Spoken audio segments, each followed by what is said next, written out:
안녕하세요. 뉴턴치과병원 손윤락 원장입니다. 오늘도 디지털 프라치 케이스에 대해서 사례를 들어서 설명을 드리도록 할게요.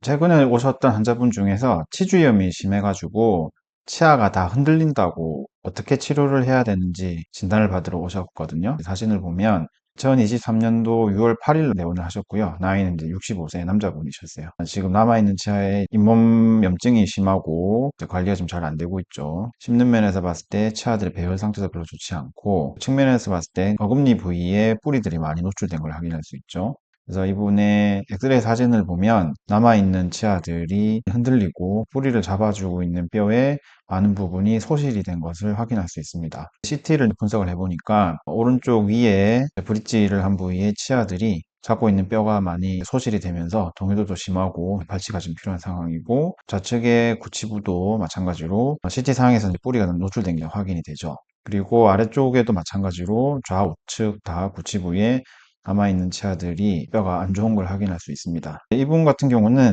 다수의 치아, 몇 개의 치아를 살릴 수도 있지만 남게 되는 치아가 몇 개 없는 상태가 되는데, 치료는 크게 틀니 아니면 임플란트가 되겠죠. 그래서 환자분은 임플란트 치료를 원하셔가지고 저희가 진단을 했는데요. 임플란트를 하게 되면 두 가지 종류가 있겠죠. 전체 임플란트랑 그리고 디지털 프라치라고 하는 방법이 있는데, 전체 임플란트에 대해서 치료를 하려고 하면 상악 기준으로 보면 앞니 중절치 2개 하고, 오른쪽에 작은 어금니를 제외하고 나머지 치아들은 잡고 있는 뼈가 이렇게 안 좋으니까 다시 발치를 해야 되는 상황이었죠. 뼈를 빼고 나면 전체 임플란트 같은 경우에는 어금니 부위, 앞니 부위, 어금니 부위 이렇게 총 세 부분으로 구역을 나누어 가지고 분절을 해서 치료를 진행을 해야 되는데, 이 각각의 구역을 1구역, 2구역, 3구역이라고 했을 때 1구역 부위에는 임플란트를 이 위치에 2개를 심고요. 이제 오른쪽에 있는 어금니 부위에는 상악동을 뚫고 올라가는 상황이라서 상악동 거상술을 부가적으로 해야 되는 상황이고, 그래서 어금니 부위에는 이렇게 임플란트 2개를 심고 연결하는 브릿지 형태로 이렇게 계획을 하고요. 그리고 전치부에 해당하는 2번 구역 같은 경우는 발치를 하지 않고 남아있는 치아는 크라운을 새로 씌워서 진행을 하고, 나머지 부위에는 이렇게 임플란트 3개를 심어야 되는데, 이쪽 부위에 보면 임플란트 2개의 위치가 이제 너무 가깝게 되면은 이제 예후가 되게 안 좋기 때문에 이쪽에 임플란트를 심으면 오히려 안 좋습니다. 그러니까 임플란트 같은 경우에는 최소 임플란트 간 거리가 3mm 이상은 확보가 되어야지 나중에 골소실에 대한 문제가 안 생기니까, 이렇게 되면 분명히 문제가 될 거거든요. 그래서 이쪽에는 임플란트를 심지 않고 뒤쪽으로 옮겨서, 그리고 사각동 거상술 동반해서 이렇게 임플란트를 심고 이 2개의 임플란트를 브릿지로 연결하는 식으로 해서 계획을 잡았고요. 왼쪽 구치부에 해당이 되는 이 3번 구역은 이쪽 부분의 뼈가 너무 안 좋아서 어금니 부위에 임플란트 2개를 식립을 하고 사각동 거상술을 해서 이렇게 연결하는 식으로 해서 이제 치료 계획을 잡았습니다. 전체 임플란트는 이렇게 진행이 돼야 되는데, 이제 정리해보면 치료 비용에 관련된 얘기는 임플란트가 지금 총 7개가 들어가야 된다, 그죠? 그리고 임플란트가 아닌 부위에는 크라운 형태로 가야 되는데, 그게 총 6개고, 구치 부위에는 이렇게 상악동 거상술이 4개가 들어가게 되겠죠. 환자분 입장에서 이제 비용도 문제지만 치료 기간과 네오네스가 이제 궁금하실 건데, 치료 기간은 6개월 이상 걸리는 거로 진단이 됐습니다. 이렇게 되는 경우가 제일 오래 걸리는데, 요 부위처럼 치아를 발치를 하고 뼈가 아물 때까지 3개월을 기다려야 되고, 그리고 3개월에 수술을 할 때 다시 상악동 거상술을 해야 되고, 그러다 보면 상악동 거상술 후에는 치아 머리를 올릴 때까지 이제 골 융합을 기다려야 되는데, 그 기간이 기본적으로 3개월 이상입니다. 그러다 보니까 이런 경우처럼 총 전체 기간은 6개월 이상이 걸릴 걸 예상이 되고, 환자분 입장에서는 몇 번이나 자주 와야 되냐라고 여쭤보시는데, 변수가 너무 많기 때문에 네오네스를 정확하게 예측하기 쉽지는 않죠. 그래서 경험적으로 보면 대략 20번 이상은 오셔야 될 것 같아서 이제 그렇게 말씀드렸고요. 그리고 이제 당연히 궁금해 하시는 게, 이를 빼고 수술을 하기 전까지, 그리고 수술하고 나서 골융합이 끝나기 전까지는 임시치아는 어떻게 해야 되냐라고 여쭤보실 거고, 이분 같은 경우는 앞에 남아있는 치아 3개를 이용해서 걸어 쓰는 고정이 안 돼 있는 비고정성 임시 틀니를 쓰셔야 되는 부분이 있죠. 꼈다 뺐다 하는 형태로 이렇게 될 건데, 아무래도 좀 불편하실 거고 해서 전체 임플란트로 진행을 하면 이렇게 된다고 설명을 드렸습니다. 두 번째 방법인 디지털 프라치로 갔을 때는 남아있는 치아는 발걸을 해야 되고, 발거와 동시에 임플란트를 이 위치에 6개를 식립을 하고, 구치부에는 요 부위는 거상술을 동반을 해서 6개 식립을 하고요. 수술날 동시에 임시치아가 올라가게 되는 거죠. 이 상태에서 뼈가 아물게 기다렸다가 잇몸과 뼈가 치유가 되면 차후에 최종 보출을 가게 되는데, 이제 치료 비용과 관련해서는 임플란트는 6개가 들어갈 거고요. 크라운은 이제 프라치 형태로 1개로 연결되는 형태로 가는 거고, 상악동 거상술은 2개 정도 그렇게 말씀드렸고, 치료 기간과 내원 횟수는 기간은 3개월에서 4개월 이내가 될 거고요. 내원 횟수는 이런 경우는 예측을 할 수가 있죠. 그래서 보통 6회에서 7회 정도 된다고 말씀드렸습니다. 그리고 중요한 치료 과정 중에서 쓰게 된 임시치아는 전체 임플란트에서 썼던 꼈다 뺐다 하는 임시틀니가 아니고, 이번에는 임플란트에 바로 고정할 수 있는 고정성 임시치아를 쓸 수 있다고 말씀드렸습니다. 2가지 방법을 다 진단을 해서 설명을 드렸더니, 환자분 입장에서는 선택을 하실 건데 디지털 프라치로 진행을 하시고 싶다고 해서 상악은 그렇게 진행하기로 하고, 하악도 마찬가지로 디지털 프라치로 진행을 원하셔서 남아있는 좋지 않은 치아를 다 발거를 하고요. 6개 임플란트를 심고 하나로 연결하는 프라치로 계획을 잡고 진행을 했습니다. 그래서 상악 같은 경우 발치후 즉시 식립에 상악동 거상술을 동반한 케이스였고, 하악도 발치후 즉시 식립인데 초진 사진에서 결과를 미리 보여드리면 이렇게 진행이 됐고요. 치료 후의 사진인데 총 걸렸던 기간이 대략 7주 정도 걸렸던 걸로 보여집니다. 이분이 어떤 과정으로 치료를 했는지 설명을 드리도록 할게요. 첫 번째 이제 진단 및 분석 과정인데요. CT를 찍은 거에 부가적으로 스캔 데이터를 다시 체득을 해서 스캔 촬영을 하고요.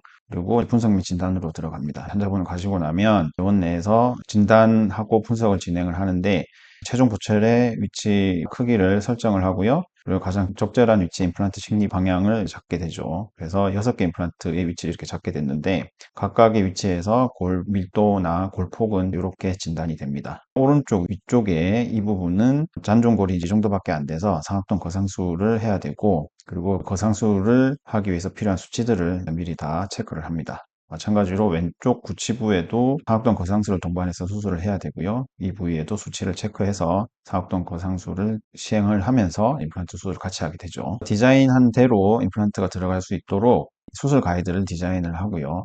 발치 전에 끼우게 되는 첫 번째 수술 가이드, 그리고 발치 후에 끼우게 되는 2번째 수술 가이드를 디자인을 하고 출력을 해서 준비를 합니다. 그래서 수술이 끝나고 바로 연결되는 첫 번째 고정성 임시치아를 제작을 하고요. 하악도 마찬가지로 같은 방법을 분석 및 진단을 합니다. 하악에 남아있는 치아를 다 발걸을 하고 최종 보철의 형태가 이런 위치로 배치가 될 거니까 가장 적절한 임플란트 위치를 설정을 하고요. 각각에 들어가는 부위의 골 밀도와 폭을 다 체크를 합니다. 그래서 마찬가지로 2개의 수술 가이드를 준비를 하고요. 출력을 하고 수술 준비를 다 끝낸 거죠. 그리고 수술 후에 고정성 임시치아까지 다 미리 제작을 합니다. 그래서 3주 후에 2번째 내원을 하셨는데, 이날 바로 수술하고 임시치아를 연결을 하는 치료를 했습니다. 상악에 대한 수술은 이를 빼고 2개의 수술 가이드를 통해서 6개 임플란트를 상악동 거상술을 동반해서 진행을 했고요. 그리고 그날 바로 첫 번째 고정성 임시치아를 연결을 해서 치료가 마무리됐습니다. 하악은 다음날 오셔가지고 일부 치아를 제외하고 발치를 한 다음에 첫 번째 수술 가이드를 끼우고, 수술 가이드에 있는 슬리브를 통해서 임플란트를 심고요. 2번째 수술 가이드를 이용 나머지 2개를 더 심고 총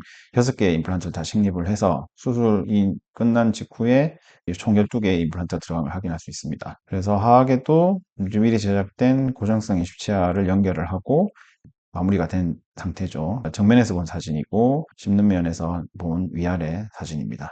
다음 날 다시 오셔가지고 2번째 임시치아를 만들기 위한 준비를 합니다. 그래서 첫 번째 임시치아는 술전에 만들어 놓은 거기 때문에 아무래도 부정확한 편이 있으니까, 수술 후에 임플란트 위치가 고정이 된 상태니까 거기를 바탕으로 해서 더 정확하고 더 심미적인 2번째 고정성 임시치아를 제작을 하기 위한 준비를 하는데, 내면에 인상제를 넣고요. 내면에 잇몸 형태를 체득한 다음 스캔바드 스캔지그를 체결을 하고 고광 밖에서 스캔을 해서 2번째 임시치아를 만들기 위한 제작 준비를 합니다. 제작 기간에 대략 2, 3주 정도 걸릴 건데, 그림에서 보듯이 2번째 고정성 임시치아가 제작이 돼서 준비가 되었고요. 그래서 그날 오셨을 때 위아래 체결하고 찍은 사진입니다. 체결을 다 하고 나서 체결이 잘 됐는지 그런 부분도 파노라마를 찍어서 확인을 합니다. 2번째 임시치아를 2주 정도 사용을 해보시고, 이를 뺀 부위랑 뼈에 임플란트를 심은 부위가 골유착이 잘 되도록 기다린 다음, 골유착 여부나 혹은 잇몸 힐링 여부가 다 판단이 되면 2주 후에 최종 보철 제작을 위한 준비를 위해서 5번째 내원을 하십니다. 그래서 2번째 고정성 임시치아를 이용을 해서 최종 보철 제작을 위한 준비를 하죠. 저때 만든 데이터를 이용을 해서 4주 정도 걸려서 최종 보철이 완성이 되었고요. 4주 후에 내원을 하셨습니다. 그래서 최종 보철은 이렇게 상악하악 그림과 같이 제작이 되었고요. 잇몸이 많이 이제 잘 아문 걸 확인할 수 있죠. 최종보처럼 체결한 상태의 사진이고요. 정면에서 본 사진, 그리고 교합면에서 본 사진, 각각 측면에서 본 사진인데 교합도 잘 되고 심미적으로도 좋아서 결과가 아주 좋았던 걸로 기억이 됩니다. 최종 찍은 파노라마 사진이고요.